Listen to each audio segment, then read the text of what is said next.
C'est une annonce choc faite par le gouvernement local ce matin. L'État ne donnera pas les 9 milliards de francs d'aide d'urgence prévus. Un soutien financier conditionné au vote d'une réforme de la TGC. Si le 16 janvier, les élus du Congrès avaient adopté une réforme de cette taxe, elle a été vidée de la substance du projet porté par le 17e gouvernement. C'est une mauvaise nouvelle. L'État a considéré que la réforme de la TGC n'était pas assez volontariste pour que les 9 milliards soient versés. On a travaillé avec l'État encore il y a quelques jours pour assurer le financement du chômage et du chômage partiel. Et on travaille avec les partenaires sociaux sur l'évolution des dispositifs. Mais aujourd'hui, en tout cas, on est dans une logique vraiment de reprise de l'activité économique, d'un dialogue exigeant avec l'État. Et on sait que l'État sera à nos côtés, et on l'espère bien, pour financer les restes des collectivités, les dispositifs de chômage. Cette tranche de 9 milliards devait permettre de financer le chômage de droit commun. Si le financement du chômage partiel est prévu jusqu'au 31 mars, l'incertitude continue de planer quant au financement du chômage de droit commun, la CAFAT n'ayant pas les fonds pour le financer dès le mois prochain. Cette annonce de l'État inquiète les partenaires sociaux et en particulier les syndicats. Forcément, un sentiment de colère, puisque nous, on a découvert ça ce matin en réunion. Néanmoins, ça nous a forgé dans le fait qu'il faille aller très vite dans une solution qui vient à pérenniser le chômage de droit commun et le chômage partiel, parce que pour rappel, le chômage de droit commun, il prend fin début février, et partiel, c'est mars. Donc là, c'est des milliers de salariés qui vont se retrouver sans pouvoir d'achat. Donc ça nous a renforcé dans la volonté de trouver une solution dans un délai très court.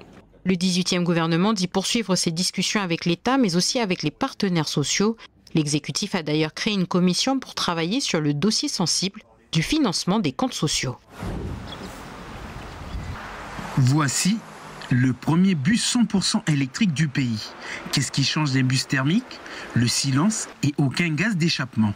En 2019, Prony Resources souhaite acquérir un bus électrique pour poursuivre sa politique de décarbonation de son site industriel. En 2025, c'est chose faite. Dès le mois prochain, ce bus circulera exclusivement sur la mine de Goro. Les avantages de ce bus, il n'a pas de liquide polluant, il n'y a plus d'huile, il n'y a plus de vidange. Donc ça, ce sont les premiers avantages. Les deuxièmes, bien sûr, c'est la consommation. Ça consomme à peu près 3 fois moins qu'un bus thermique. Avec ses 44 places assises et une autonomie de batterie comprise entre 3 à 4 heures, le véhicule peut parcourir jusqu'à 300 km. Et sur le long terme, c'est le confort, c'est les nuisances sonores, c'est tous les avantages que peuvent procurer l'électrique et qui pourront être déclinés sur toutes les utilisations du territoire. Une première dans le secteur du privé qui sonne comme un signal fort et qui s'inscrit pleinement dans le STINC, schéma pour la transition énergétique de la Nouvelle-Calédonie, dont les principaux objectifs sont de décarboner et de valoriser les énergies renouvelables. On voit que les entreprises privées parfois sont un peu plus moteurs que les administrations, et donc ça serait bien que les organismes publics de transport aussi accompagnent cette transition énergétique et s'engagent pleinement. On ne peut pas d'un côté nous voter des lois et pousser les gens à s'engager dans une transition énergétique et nous pas le faire. Pour ce qui est du prix d'achat de ce véhicule, les porteurs de projets n'ont pas souhaité le divulguer. À titre d'exemple, dans l'Hexagone, le prix d'un bus électrique est d'environ 600 000 €, soit 72 millions de francs. En décembre dernier, à Koumak, les transporteurs de personnes du Grand Nord s'étaient mobilisés par crainte de voir leur marché habituel attribué à des grandes entreprises de la province sud. Aujourd'hui, deuxième mobilisation, gérants et salariés sont venus de Puebo, Wegwa, Poum, Calagomen et Koumak même pour acter la création des syndicats de transporteurs du Grand Nord. Là, dans un premier temps, on attend que ce soit bien officiel notre syndicat et ensuite on ira discuter avec les mairies, faire des rencontres dans toutes les mairies du Grand Nord et de pouvoir un peu exposer nos soucis et nos problèmes par rapport aux restrictions qui nous imposent. Avec les restrictions budgétaires, les mairies elles ont demandé à faire des révisions des prix dans chaque commune. Et dans certaines communes, elles ont carrément supprimé le ramassage scolaire. Elles font en privé même par les bus de la commune. Sinon, nous, à notre niveau à Koumak, il y a une restriction kilométrage et puis faire une révision des prix aussi. Après les discussions qu'on a eues aujourd'hui, il s'avère que c'est vraiment important d'avoir ce syndicat parce que en allant tout seul, on est on n'est pas assez, fort pour pouvoir lutter contre ça. C'est pour ça qu'en tant que syndicat, on a plus de force, on a plus de personnes qui pourront discuter, et la mairie saura que la prochaine fois, elle pourra discuter avec un syndicat en face d'elle. Comme pour les scolaires, la rentrée universitaire est prévue le 17 février prochain. À cette occasion, l'Université de la Nouvelle-Calédonie propose une nouvelle formation en continu intitulée « Handicap, inclusion et management ». Un diplôme universitaire qui aura mis près de 2 ans à se concrétiser. C'est une gestation éléphantesque. Ce DU, ce diplôme d'université, c'est un travail en collaboration avec, dans un premier temps, le collectif Handicap, qui était venu donc avec une demande auprès de l'université pour porter un projet.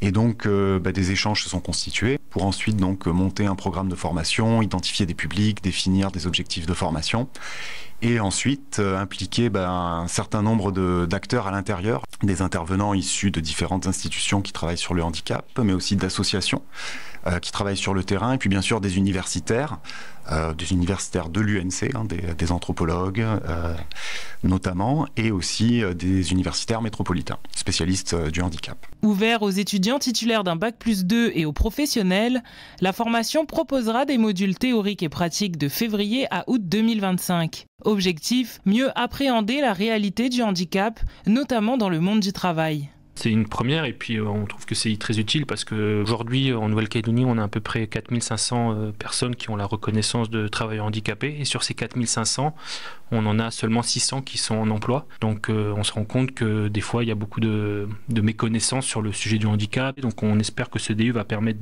d'apporter des clés, des fondamentaux pour comprendre ce que c'est le handicap et pour les managers ou les personnes qui ont des postes clés en entreprise d'avoir les bons réflexes ou les bonnes approches pour pouvoir embaucher des travailleurs handicapés. En France, il y a des référents handicap, ici c'est pas réglementé, mais on voit de plus en plus ces pratiques dans les entreprises, donc l'idée c'est d'appuyer sur ça aussi. Coût de la formation, 400 000 francs avec des possibilités d'aide.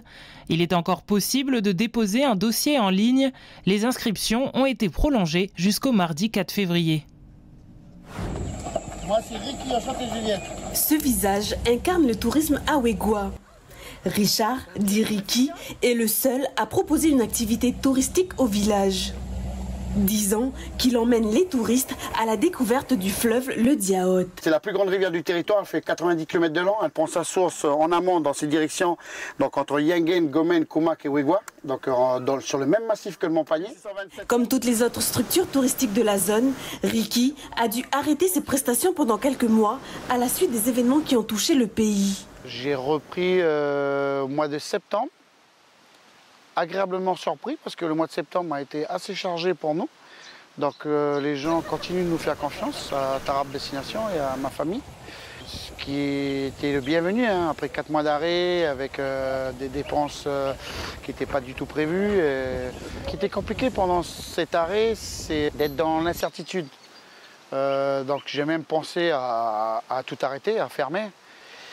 Et c'est mes clients qui m'ont écrit, qui m'ont rappelé, qui m'ont encouragé. On dit ah non, Ricky, on va revenir, on va laisser passer. Avec une reprise timide de l'activité, Ricky a dû diversifier ses offres pour redonner envie et rassurer les clients, notamment de Province Sud, pour venir jusque dans le Grand Nord. Donc on a mis en place une offre sur un week-end où, avec une partenaire de la Province Sud, on a été chercher le client devant sa porte à Nouméa. Ils sont montés avec un arrêt repas, un arrêt découverte sur les 5-6 heures de route. Moi, ils arrivaient chez moi à toutes les prestations, hébergement, repas, petit déjeuner, sortie bateau, 4x4. Et le surlendemain, ils repartaient, pareil, avec un arrêt découverte et un arrêt repas sur le retour. Et là, dernièrement, j'ai lancé des offres week-end camping, des offres week-end à Balabio, des offres voilà, avec tout ce que je fais, mais en ajoutant par exemple un bouillon aux crevettes ou un barbecue, un cerf à la broche, ou voilà, des idées comme ça qui me viennent. Une fois sorti des méandres du Diaote, Ricky propose un arrêt sur l'île aux Palmes avec un repas.